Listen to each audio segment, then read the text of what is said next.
All good? Have we got pretty much everybody here?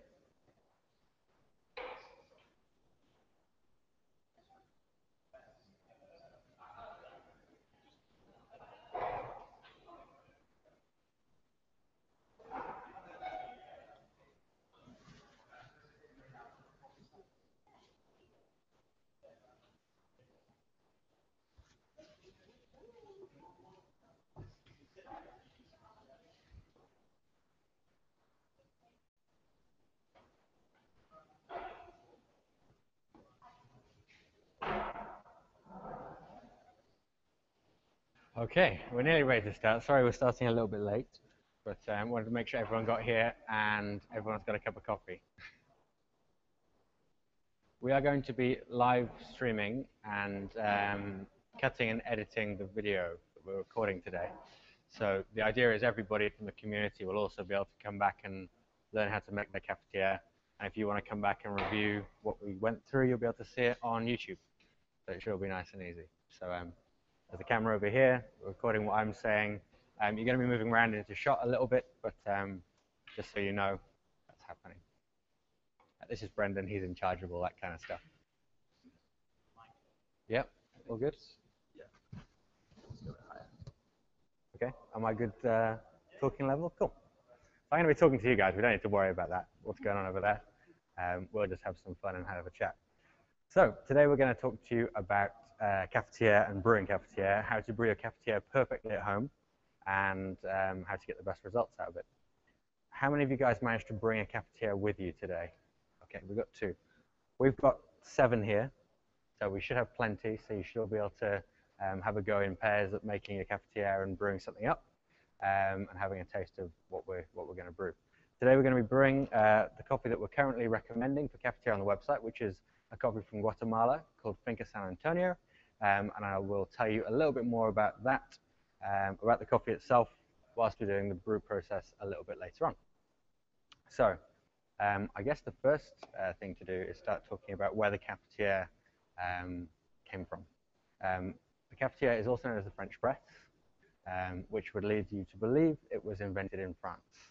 If you look back at our blog posts that we've had from the past, you might see there's a very romantic story on there of a gentleman who had a nagging wife, and every day he'd go for a walk to relieve himself from have his daily respite from the nagging. Whilst he was on these walks, he would take with him a pot of coffee, with and some hot water and some sticks, and start a fire. He'd put his coffee in the bottom of the pot, add the water, and then heat the whole thing together. And by doing so, the coffee would become saturated with water, sink to the bottom, and he'd be able to drink his cup without straining it. One day, he put his water on the boil, having forgotten to add the coffee, and ended up adding the coffee and found that because the coffee went in after, coffee floated as opposed to sank. So he had to think of a way to get the coffee out of the way so that he could drink his coffee. There just so happened to be an Italian man passing at the time, selling meshes and cloths, from who he bought a metal mesh or a cheesecloth, and using a stick that he found on the ground, he pushed the coffee grounds out of the way. The Italian loved the coffee, and they decided to open a factory producing the cafetiere as we know and love it today. It's a very romantic story, probably brought around by a bit of folklore. What I can tell you is the first patent for a cafetiere or French press was actually produced by an Italian Milanese man in 1929, and real production of cafetières began in France. So that story is probably an amalgamation of the history of the French press, but maybe not so true. But it's a very nice way to think about it. So what I want to do is show you today how to make the optimum brew with your French press. Now, I'm really hoping that the cafetières everybody brought are different sizes. So if you wouldn't mind bringing your cafetières to the front, or just passing them to the front. Perfect. I have one of these at home. Fantastic. There's another one. That one looks a little bit smaller. We also have this one here, and this one. Good work. What we'll see is we've got probably two sizes of cafetiere here. When we look inside this one, there's a bit of insulation, brings it down to about the same size as this.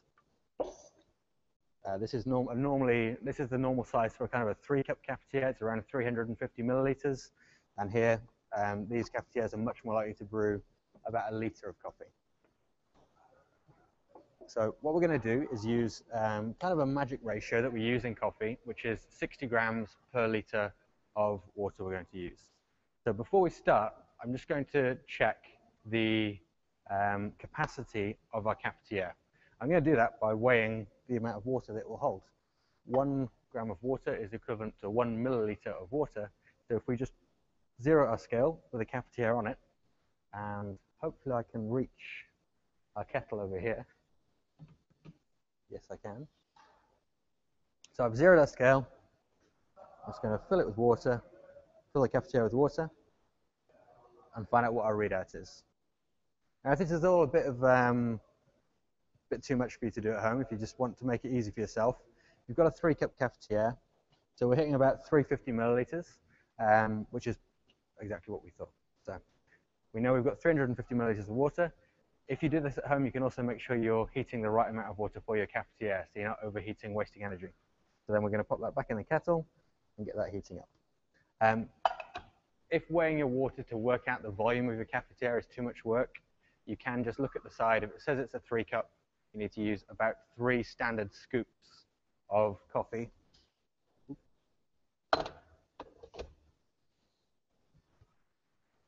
okay, I think that was okay to happen. You can use 1 scoop. I think we have a scoop up here. No. You can use 1 scoop of coffee or 1 heaped tablespoon of coffee per cup. Right. So now we know that this coffee holds 350 milliliters of water. What we're going to do is use this magic ratio of 60 grams of coffee per liter of water to add the right amount of coffee to our cafetiere. So here I have our coffee. It's pre-ground exactly as you would receive it at home. Obviously, if you receive beans, you'd need to measure your beans out and then grind them at this stage. If I just tear this open.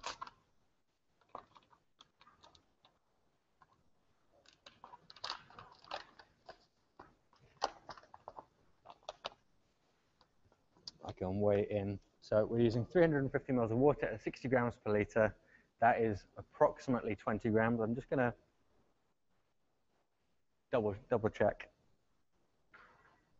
Yep, 21 grams of coffee. So 20 grams there or thereabouts. So we're just going to fill this in here.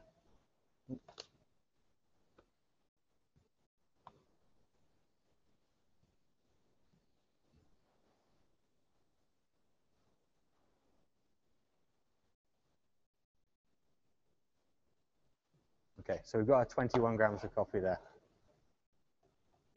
Next, we're going to take water from our kettle. Over here, we actually have a kettle that's heated our water to 94 degrees centigrade exactly.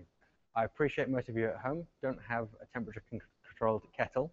So I've done some tests with my own kettle at home, with the kettles we have here. And if you take your kettle, allow it to boil, and then take it off the heat, or take it off the heater, do all this, give yourself about 1 minute to 2 minutes. What you should find is the water, once it's boiled, will cool back down to around 94 degrees second in 1 minute to 1.5 minutes, which is approximately the time it takes to weigh your coffee out, get everything ready. So that water's at 94, we're ready to pour. I'm just going to come over here and grab the cup.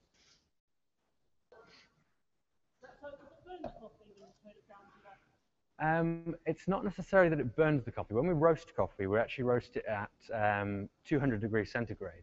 So the coffee is quite used to being held at very high temperatures. But what does happen is the water gets over-extracted. The coffee gets over-extracted. So what we're looking to do is to give the water just enough energy to extract the right quantity of soluble content from the coffee. So we want to take just enough out of it so we get all those nice sweet flavors without getting too much bitterness or too much caffeine. So if we go for about 94, the water isn't too hot and it's not going to pull. So is that like reddish colour? Yep, yeah, you get, well, it just tastes horrible, doesn't it? Okay, so again, I'm going to use a scale here, but if you've already measured the volume of your cafetiere, you already know it's 3 cups. We're just going to fill it up. You're just going to fill it up. So I'm going to filter 350 milliliters. Brendan, would you be able to grab me 2 cupping spoons, please? Now, what you will find here is that when you add the water to freshly ground coffee, it triggers the release of carbon dioxide in the coffee. And you'll find, you can just about see it here. You'll see it for yourselves in a minute when you start making your own cafetiere. Sorry, cupping spoons, please. You'll see that a golden foam appears on top of the coffee. That's due to the release of the carbon dioxide. And what it does is very helpful. It actually pushes all the individual grains of coffee apart, which enables us to get a really great even extraction of the coffee. But what you'll see on the top is it appears that the cafetiere is more full than it is. Similar to the head on top of a pint of beer. The foam takes up a bit of room. If we allow it to die down for just a couple of seconds, we can add just a bit more water. So we can make sure we've got a full 350 ml in there. There we go. So I'm just going to put this back on the heat to make sure you guys have enough water to brew with in a minute. So I want to start a timer, and we're looking to allow this coffee to brew for 4 minutes now. Now, because of the type of brew that a cafetiere is, what happens is that you add your water and you have what's called scientifically a diffusion gradient. So the coffee particles want to move to somewhere where there's less coffee particles. So where there's empty water, the coffee particles want to move into the empty water because there's space there. Now with a cafetiere, because the water and the coffee just sit next to each other, you create a balance of coffee between the coffee particles and the water, and they move across slowly. And when you hit about 3.5 minutes, you should hit kind of an equilibrium point where the coffee and the coffee doesn't really need to move back and forth anymore. So what that means is, if you slightly time incorrectly to 3.5 minutes or 4.5 or 5 minutes, you don't really get too much of a problem with the taste of your brew, because the coffee hits a brew point and then stops brewing. The coffee moves around a little bit. You don't cause any issues with the taste of your coffee. So it's a very consistent way of brewing and very easy. It's probably the easiest way for you to brew coffee and get the flavor notes that we have on the bags at home. It's very, very similar to the way that I would taste coffee here when I'm evaluating a coffee to work out whether we're going to buy it, how we're going to roast it, and how we're going to describe it. So for you at home, if you're brewing with a cafetiere, or if you're brewing with any other brew method and thinking, I'm not quite getting the taste notes that are on the front of the bag, try with a cafetiere and see what you get then. Okay? So about 1.5 minutes here. Yep, you can give it a stir. I was just about to say at 2 minutes I'm going to give it a stir, and then just to make sure all the coffee grounds are really nicely coated. Again, if the coffee is nice and fresh, that phase at the beginning where it releases lots of gas should push all the coffee apart and should allow the water to get to it. But what's important is you try and stir consistently each time you do it, because stirring can cause you to extract a little bit more coffee if you do it inconsistently each time. So we're at 2 minutes there. I'm going to give that a stir. So I always stir every brew method 5 times if I'm going to be stirring, just because I know it's always 5 times. Keeps it nice and easy. Sorry, Brendan, the one other thing I need is a cupping bowl. Actually, I probably have one in here. We're good.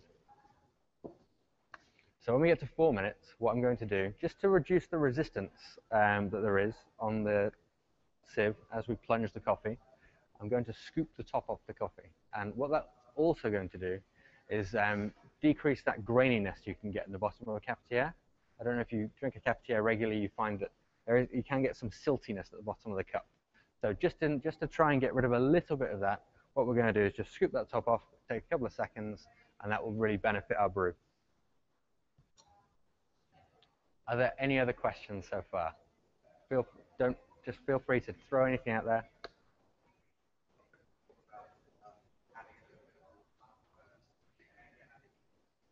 Yep, you can absolutely do that. So again, that's to do with the bloom. So it's to allow the coffee to separate out a little bit so that you can get equal kind of extraction from all the individual particles of ground coffee. So whether you brew, so essentially we did the bloom kind of the other way around by adding a load of water, allowing it to bloom, and then topping up. But again, if you're looking at trying to make coffee day in, day out and compare them to each other, the important thing is to be consistent with the way you brew. So you can brew and add a small amount of water, you can bloom and add a large amount of water. If you try and do that day in, day out, then when you try and compare your different coffees that arrive each week, you're comparing them on the same platform. Now we're at 4 minutes. I'm going to take my two, these are essentially soup spoons, and just drag the top golden section off the coffee. Get it out of the way, and that's just hopefully going to clean the cup profile up a little bit when we taste it later. Now take this off the scale, move this out of the way.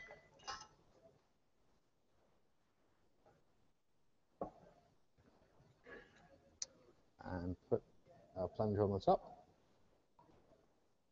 And just slowly depress. Now, it's very important with the plunging phase, you depress slowly.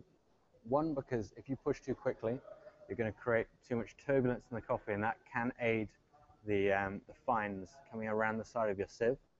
But secondly, if you put a lot of pressure on your cafetiere and you have a lot of fines in the coffee still, and you're using a glass cafetiere, the pressure can cause the glass to crack. So if you just push nice and slowly, if you find you're getting a lot of resistance, especially using a glass cafetiere, just be very careful, because the last thing you want is it smashing and boiling coffee going everywhere. So just nice and slow there.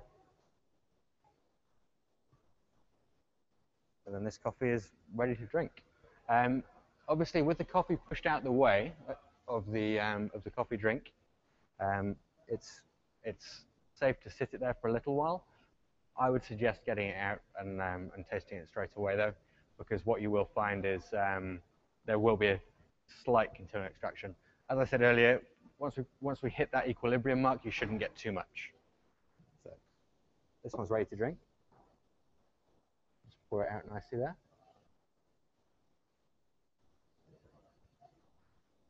And there we go.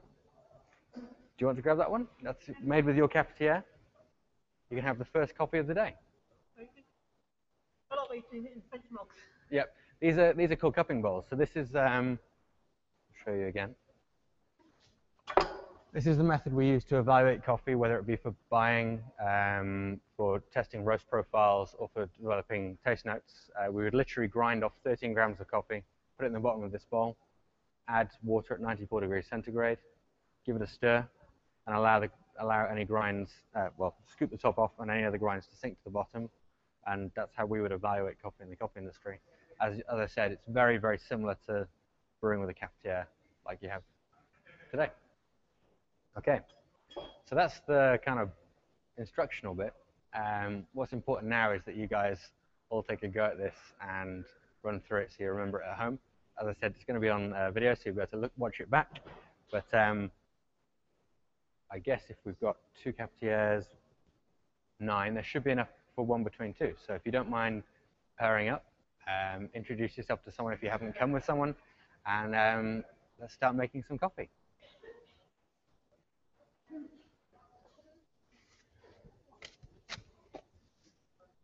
Okay.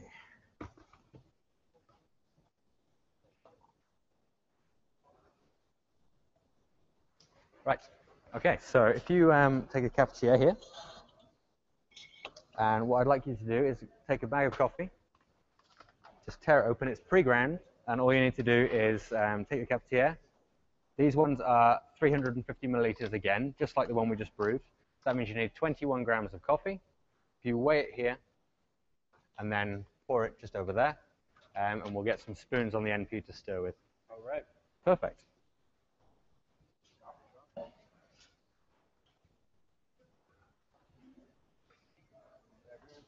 Grab one here. That's a bag of coffee. Perfect. I'm just going to get Brendan to get us a couple of spoons. How is that tasting? Nice. Yeah? We get that coffee anyway at home. Oh, perfect. Are you on the randomizer? So do you get random coffee each time? Yeah. Fantastic. Comes in like the month. Yeah. We get one each month. Fantastic. And which has been your favorite so far? San That's Antonio. San Antonio, yeah. And the This one is that tastes like chocolate backbone. Chocolate. Oh yes, yeah. That's the one we just had as espresso just then. So this coffee is from a farm called Finca San Antonio in Guatemala. I traveled out to Guatemala last May, not this year, the year previously, to buy the coffee. And the owner's name is actually Antonio Pulin. Um, San Antonio actually means Saint Antonio in Spanish. He doesn't think of himself as a saint. His grandmother named the farm San Antonio, and the farm's been in the family for 4 generations. It's an organically grown coffee, but as we are not registered organic, we can't sell the coffee as organic. But what is a really wonderful story about this farm in particular is, I don't know whether, sorry, I should have said earlier, if you're taking one of the silver cafetieres here, they're the same size as the one we used for the demonstration, 350 milliliters. They use 21 grams of coffee to brew with them. So San Antonio is an organic farm. At the moment, there is an epidemic sweeping across Central America called coffee leaf rust, and it is absolutely destroying farms. Farmers are losing this year, their production is down by around 60 to 70% of what a normal year's production would be. Now, having visited a number of farms across Central America, I went to San Antonio and was really amazed to see that this producer, who has used no pesticides, nothing unnatural on the farm, was barely being hit by the rust. And walking through the farm is one of the most alive coffee farms I've ever walked through. Obviously, using pesticides and other fertilizers on coffee farms has a massive impact on the natural habitat. And what you tend to see is a loss of insects, bacteria, and wildlife. Walking through San Antonio, there were bunny rabbits running around. It's the only coffee farm in the world I've ever been attacked by fire ants. They were running up my trousers. I just managed to pat them off before they did any damage. And the foliage was really alive in a way that it's really being damaged in other areas of Central America.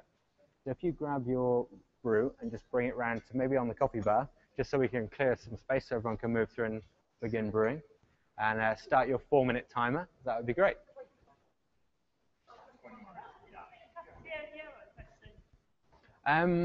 Depending on how you use the AeroPress, the AeroPress can also be a total immersion brew in the same way as you use a cafetiere. So total immersion means you leave your ground coffee in contact with your brew water for the full brew time before you get the coffee out of, separate the coffee and the grounds.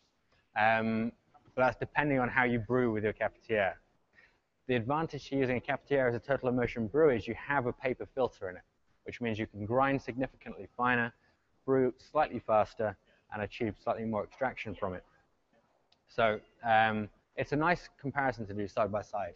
So I've got the fine mesh filter that I use for it. Yeah. Inside the plastic one, I can leave it for like 60 seconds or whatever it's on the box, and then stir it, and then. So do you use the inverted method, or do you use? I use so it's upside down. Yep. And then leave it. And yep. Because I've obviously got the metal filter, it's not going to. It's not got the resistance. Yeah. I push it down very, very slowly. You can hear that pop. Yeah. At the bottom of the AeroPress. Yeah. Perfect. That's the only reason you know the AeroPress. You can hear when it gets down, when you get to the top. When you run out, yep, you hear it all. Yeah. Perfect. But for a single person on their own, it's probably more easier to use an AeroPress. Yeah, AeroPress or cafetiere. Like I said, you get a real difference in extraction profile. So one exercise we do here quite a lot when we're tasting coffee and talking about flavor profiles is we cup a coffee, and alongside it we brew it as a cafetiere, as an AeroPress, as an espresso, through a mocha pot, and through a V60. And what happens when you do that is you can taste these flavors we have on the front. On the front of the San Antonio, we have chocolate digestive. There's a real roundup of the available flavors. That's the idea of that is to sum up the cereal flavors we get in it, the toastiness, the chocolate, the milkiness, all the different flavor and taste individual characteristics. When you brew that coffee as a cafetiere, or in a cupping bowl, you can pick up those individual characteristics in different levels. But then as you brew it through a V60 or through an AeroPress, those different levels are highlighted or slightly muted and you get them in different levels. So if you really want to experience the coffee in different ways, you have to almost try it through the different brew methods.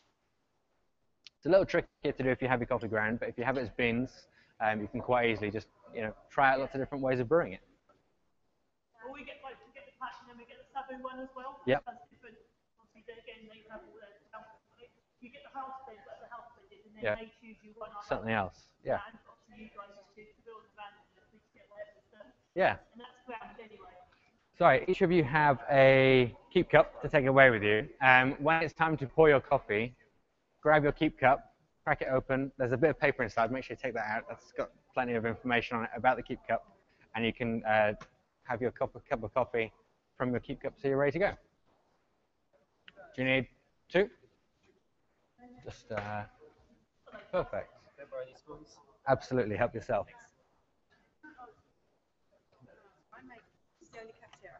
Okay. Sure. So how do I tend to do it throughout the, like scoops. Okay, so if you're using 2 scoops, so 2 scoops most scoops are around 15 gram scoops. So, okay, so that would be approximately 30 grams of coffee, and that cafetiere will probably hold 1 liter of water. So if you half fill it, you'll be hitting, so that means you're getting a brew ratio closer probably to 70 or 80 grams per liter. I prefer to brew at 72, so you're just hitting a slightly stronger brew ratio. How does that work? Sorry, it might not be. We'll just make sure the button's pushed on, and I'll move very slowly so as not to detach this cable. Okay, so that's going to heat up again quickly. With the coffee, is it best to keep it in the fridge, or does it not really matter? Once the packet's open? The problem with keeping it in the fridge is when you put coffee in a fridge and take it out of the fridge, that encourages water to condense on it. Any water coming into contact with your coffee essentially starts extraction. So what you want to do is keep the coffee airtight. So normally what I do is flatten the bag like this, so there's as little air in there as possible, and then just use the seal on the top. And then you can keep that in the cupboard, and that should be safe for a couple of weeks. Yeah, we've got one of those big vacuum seal containers that we keep our coffee in. Yep, they're great. They're fantastic. We use the vacuum containers with the little valve on at the top to store all our coffee here to save on bags. But yeah, if you just roll it down, keep it in a dark kind of room temperature place, you should get better results. Yeah, lots of people did, but the issue is the condensation of water on the coffee. Has anyone else need a keep cup? You've got your cups of coffee. You need to start brewing. Come on in, start brewing. Okay.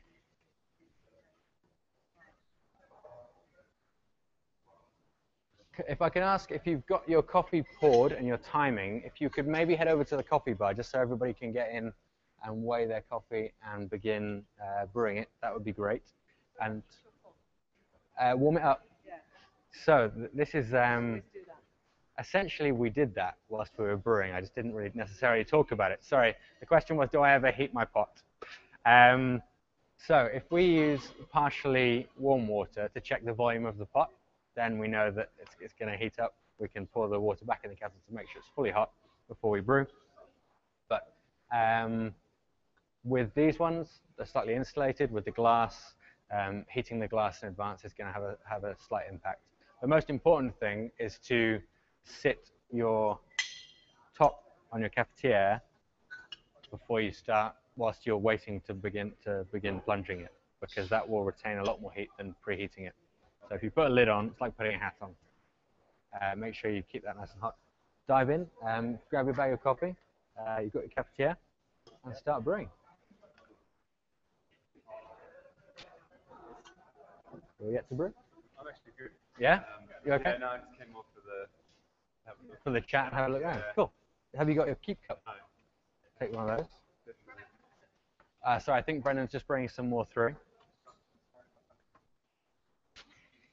I might go for espresso, actually. Yeah, sure. We'll I will, as soon as we're done, I'll sort you one out. This is one of my favourites. Perfect. Yes, definitely. That's for you to take away with you. So, yeah. No, like at the moment, I can't remember where I got hold of you guys, but Is it Twitter or Facebook or? probably not Twitter or Facebook. Honestly, I can't remember. But nothing better than getting coffee in the mail. Yeah. Fantastic coffee.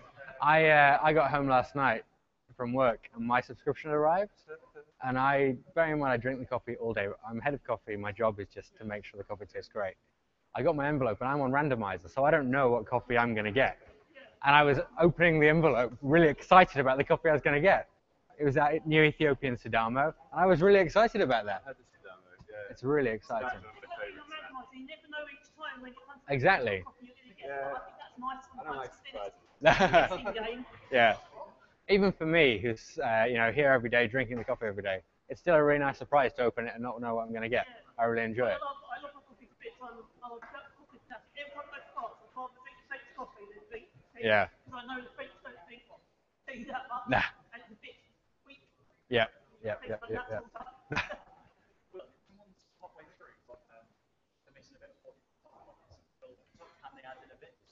Yeah, you can top up a little bit more if you need to add a little bit more halfway through. Could you just take a step slightly over? Perfect. All right. That's great. Grab your cups, yep. So you're ready to brew. I'm hoping to get a nice picture of everyone with their new keep cups at the end. They look helpful.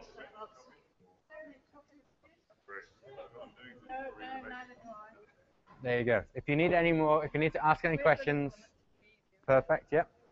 And if you grab your bag of coffee, you can tear that open and use some of that. There's your coffee, and the scales are just down over here.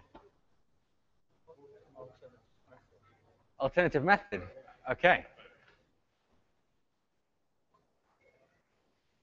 Come on round.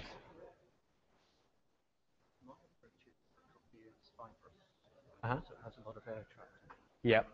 And my approach is to first of all get as much air out of it at an early start of the brewing stage. Right. So everything, I agree with you completely about consistency, whatever Sure. approach you do. Whatever you do, you have to keep it nice and consistent. Yeah. Otherwise you mess things up. So get whatever quantity you want, whatever cafetiere you're working with. Yep. The water, I agree, not boiling. So Yep. 94, that's a good temperature to be working. Yep. Add it, and then give it a good stir straight away. Sure. I don't actually count, but Yep. I'm in the same position As you are meticulous about as you consistency. can. Yes, sure. Chances are you'd probably do it at the same time without even thinking Well, about it. Yes, just a few stirs just to disturb it, and Yep. get the grounds completely surrounded. Yes, saturated in water. Leave them for a while, very Okay. short time, half a minute, Yep. maybe as long as a minute, so that they get saturated Uh-huh. with water as much as they can without being disturbed. Sure. And then give them another stir. Sure. Because by then, I reckon the grounds are largely surrounded by air that's come out of the ground, Yeah. rather than by the water which you want them to be surrounded by to do the brew. Sure. So leave them for a while, maybe half a minute. Yeah. I've never timed it, so I can't be Yeah. too prescriptive. Give another good stir. Yeah. And in order to impress you with my method, let's pretend I always do it 5 times. Okay. Right? Then go away. Yeah. But whatever the brewing time is, but about 4 minutes, I think Sure. you suggested, Yeah. would be about what I leave it for. Great. Then come back, and at that stage, all the grounds have been completely surrounded by water, completely waterlogged, at the extraction completely, Yeah. and have then sunk to the bottom.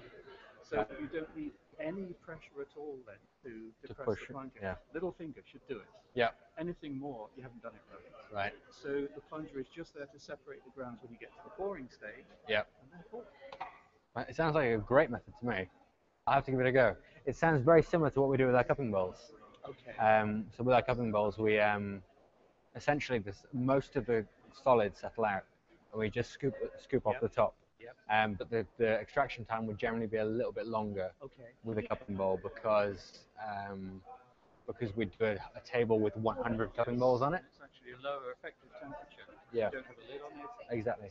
Absolutely. Yep. 2 minutes and then stir. And drink your coffee. How much the fineness varies with the gourds. There must be some individual There's, variation. I think there's huge Yeah. variation. I think Have you made one yet? No. I'm hogging your cafetiere, aren't I? Yeah. I will Otherwise, quick. because I drink too much coffee, I haven't done with it. I will quickly ask Brendan if he can give this a rinse out for you. Brendan, would you be able to do me a favour and clean that? So I'm sorry, I've forgotten your name. Anna. Anna. So that Anna can use her own cafetiere. Sorry.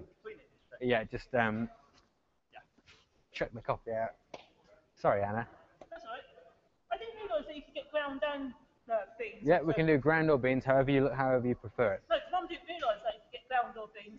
Yep. So you can. Even if you're on a randomizer, can you get beans then? Yep, you can get any grind on randomizer or whole beans on a randomizer. I'll tell Mum that she likes the beans to grind herself. Because we've got Yeah. a machine anyway. Then sometimes beans keep longer, don't they? They do, yeah. They have a much smaller surface area. So yeah, it's perfect. Keeps it all nice and fresh as well, even fresher than That's the because we get the beans whole. So we get like 2 of them whole. Yeah. So obviously, because the beans are whole, and we also get another one. We go to these farmers markets every now and then. So Yeah. we have specialised coffee at the farmers markets. Yep.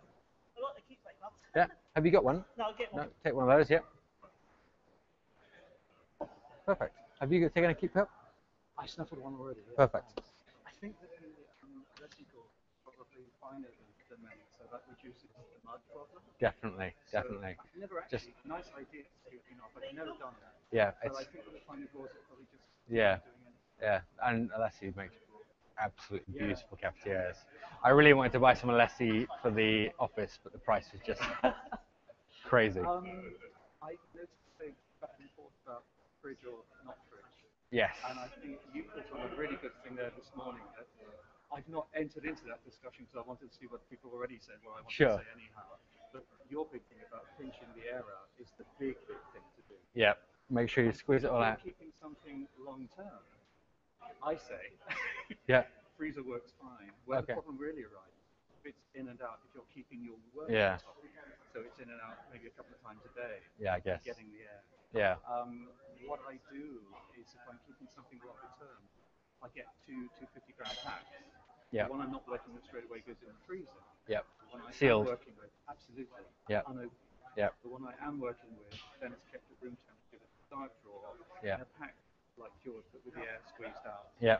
Because the real thing I feel is air contact. Yeah. What water Air is contact. doing is enabling contact with air in the same way as rusting works. Exactly. Exactly. And also, That's actually a conversation I was having with Stephen, the founder, this morning. We were talking about oxidation, rusting, and I coffee. think you've got two because- things with coffee deterioration. One is loss of the flavour in the oils, Yeah. evaporating. If you reduce the space it can evaporate into, then That it's helps. going to reach equilibrium and stop going. Yes. If you've got air around, it's going to oxidize. If Yep. you've got air and moisture, it's going to speed up the oxidation. Yep. So buy beans, never buy ground coffee. Yep. Yeah. Do you have beans? Absolutely. Yeah, Always, perfect. Yeah. Always grind immediately before use. Yep.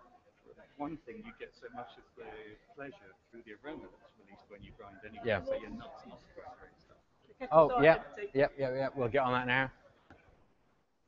Brendan, sorry, can we get some more water, please? That's okay. Oh, thank you. You got to shoot off. Oh, it was great to meet you. And yeah, I'll come back for another any thing. questions, stay in touch. Thank you very much. Do they get lined by different people then in the factory? 'Cause you know where it says at the bottom, by whoever, do they get lined by different people each Yeah, time? yeah. So it's all next door. We've got about 6 people, and they all kind of rotate around the jobs they do. Oh, wow. So yeah, it's kind of normally 6 to 8 people in there, all doing different jobs. And they all do different levels of packing as well. So there's packing in a bag, there's packing it into the envelope. There's So like on a all different phone, kinds like of so stuff. one does one. Yeah, one does one job, one does another job, and they all rotate. So the coffee is never always packed by the same person. I'm not sure if you emphasised this on the section about storage, but I think people were talking about putting in a valve container, a cell container, and so on. Yeah. When I started out, it became interesting a long time ago. Yeah. I got my full variety of beans, which were very large jars, Yeah. and was finding that beans would last in them at room temperature. We don't noticeably go up. Yeah. And the real thing is to use bags, not any sort of bags. Yeah. Get the air out. That's what really Yes. makes a difference. They've just started creating these with a almost, it looks like a cafetiere plunger inside, and you plunge it down and it has a valve built in. So I've got one of those at home, which is really interesting to use.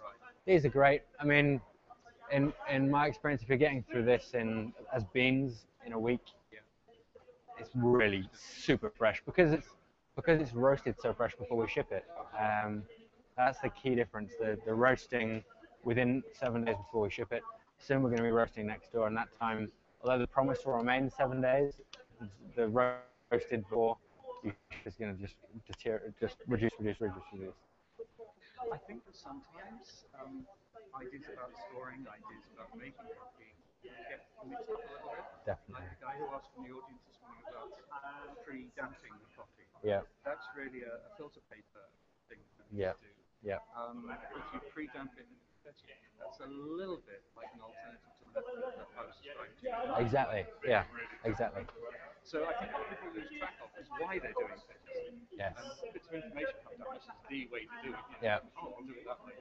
Without really thinking, why is that Yeah. the way of doing it? I mean, the thing is, the industry is still so much in its infancy.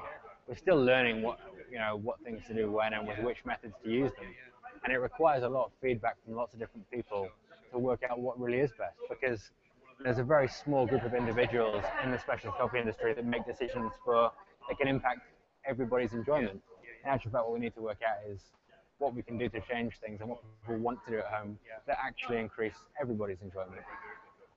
And actually, to get rid of witchcraft, Exactly. you must do it this way. This is good and this is bad. Yeah. So, well, no, just do it this And way. everybody has an opinion, don't they? Everybody, what's right for someone isn't right for someone else, and we need to make sure that it's all accessible for everybody. Have you got your bag of coffee yet? Perfect. Have you seen the Peroni machines that you can get? The Pavoni ones? Yeah. Yes. We've got one of them with a heater at the side. Yep. With a little lever on it? Yeah.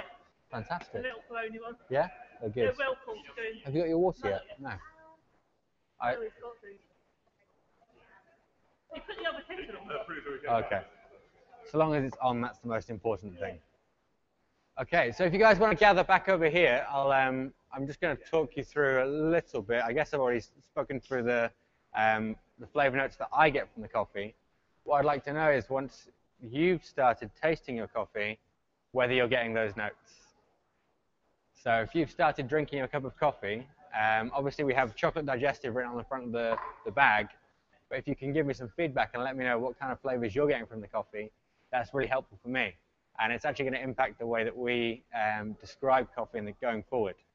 So just shout out, and I'm going to repeat for the camera what flavor notes you're getting.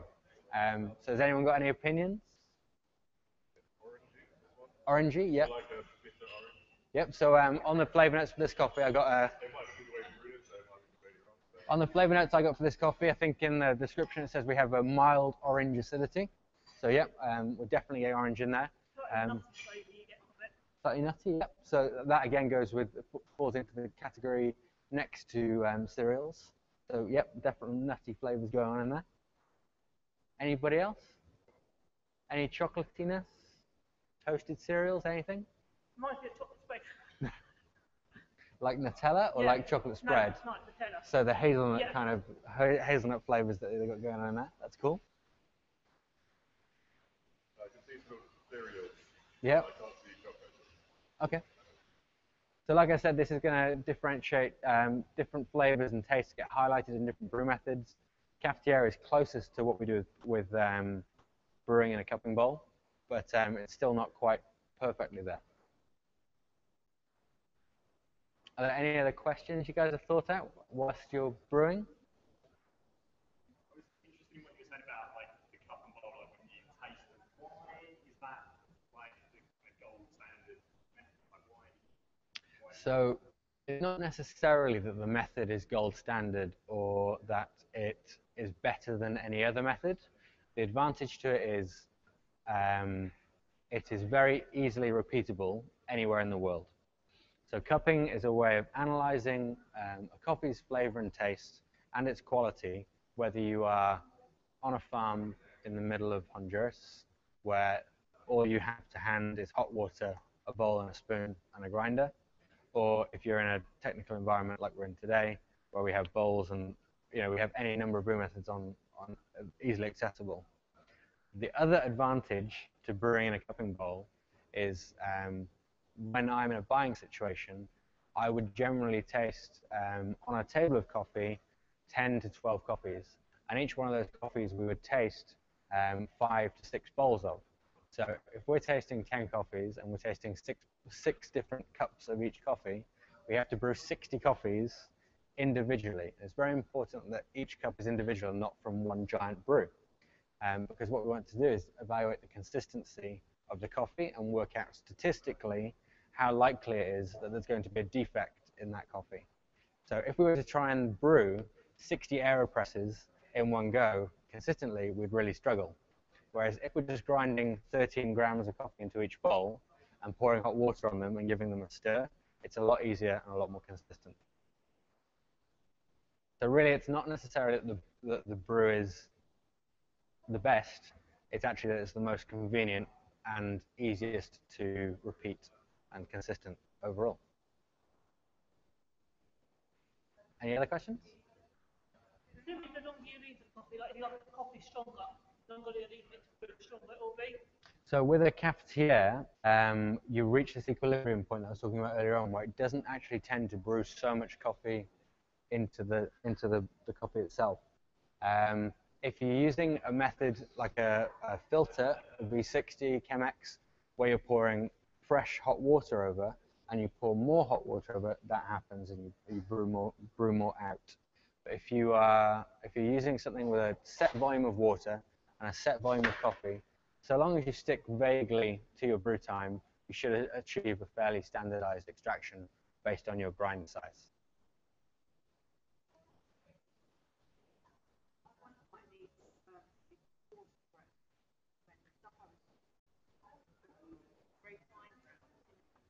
Okay, so the question was, sure. So the question was, why would we use a very coarse grind for fresh cafetiere coffee when perhaps something that you were buying in the supermarket previously was a very fine grind? What happens, so with a cafetiere, you want to use quite a coarse grind because of the specific type of filter we're using to get to separate the coffee and the water. So by using a metal mesh, we need to use quite a coarse grind because lots of bits of coffee will go through the mesh. And the finer the grind, the more bits we're going to get, and the more silty the cup is going to end up. And as well as not having a very nice mouthfeel, that siltiness actually prevents you from differentiating the different sweetness, acidity of the coffee, as well as impacting the flavors. When you buy coffee that is really fresh, it is not stale, so it is fresh, so therefore it is not stale. As coffee stales, it loses flavors and taste, and you have to grind it finer to get flavor and taste from it. So if you're buying coffee from somewhere where it's likely been sat on a shelf for a very long time, the person that's making it has to grind it very fine to achieve a proper extraction or to achieve some sort of extraction that's going to have taste and flavor. Whereas if you buy it nice and fresh and it was ground the day before you arrived at your house and roasted less than a week ago, then you can get all the natural flavors out with that nice coarse grind setting and achieve a really nice extraction and taste and flavor profile. Is that okay? Any other questions? No? Storage of the coffee. Yeah, so we recommend when you have your bag of coffee, it's got a stay fresh valve at the top, stay fresh seal at the top, and this valve on the front. So the coffee should never arrive to you and not have this seal on it. If it does, let us know and we'll sort it out. But ideally what you want to do is once you've taken your scoop of coffee out, I would normally pinch the sides of the bag together, right the way down to the coffee, and then flatten it out and then seal across the top. So what we're trying to do there is avoid there being any air left in the packet and any moisture as well. Once it's like that, put it in a dark cupboard so no light can get to it, and that is your best method of storage once the bag's open. Ideally, you want to get that used within a week to 2 weeks, and then you have fantastic coffee.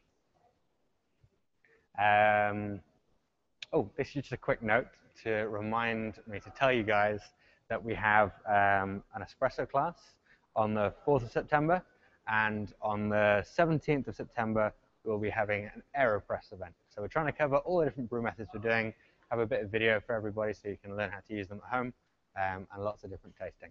Do you charge for all the time? They are all chargeable, but we do try to make sure you get something nice and fun in return. And it should be okay. Perfect. So yeah, you should get better value for money than the price you pay my mum for the event. My mum got the invite to do 2 cities. Oh, cool. Yeah. So. Oh, sorry. Has the hot water been done yet? Sorry. Yep. So you should always get something nice and fun in return for the ticket price. So. It's $6.95 or whatever. It's anyway for the coffee on. Yep. So you should all have a bag of coffee to take away from you with you, and the keep cup.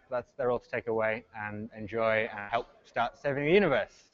No more paper cups needed. Pardon? What date was the Aeropress class? Aeropress press class is 17th of September. 4 days almost before my birthday. Perfect. So hopefully someone will buy it for you for a birthday present. I've already got an Aeropress at home. Hopefully someone will buy the class for you as Probably a birthday Mum. present. That water should almost be ready. Let me just push the button. Oh, there we go. That's heating up. That'll be ready in just a couple of minutes. Unless you guys have any other questions, maybe we could all crowd into the kitchen with your keep cups and have a quick photo, if that's all right.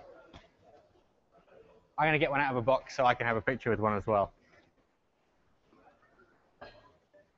Maybe grab. Absolutely. Sorry, if you haven't got one, just definitely grab a copy. So everybody make sure you have a bag of coffee to take away with you.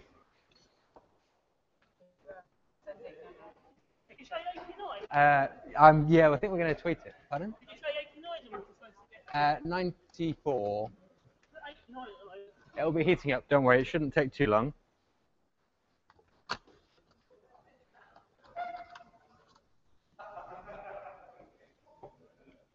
And if you've got a cafetiere to hand, maybe hold that cafetiere in your other hand, so everybody knows which class we're on.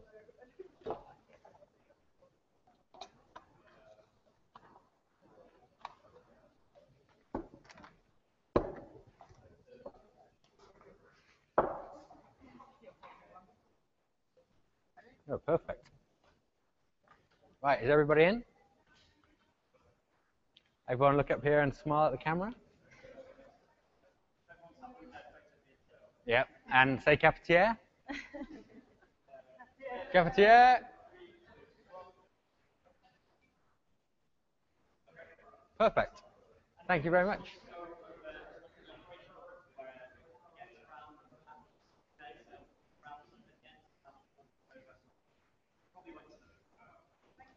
Perfect.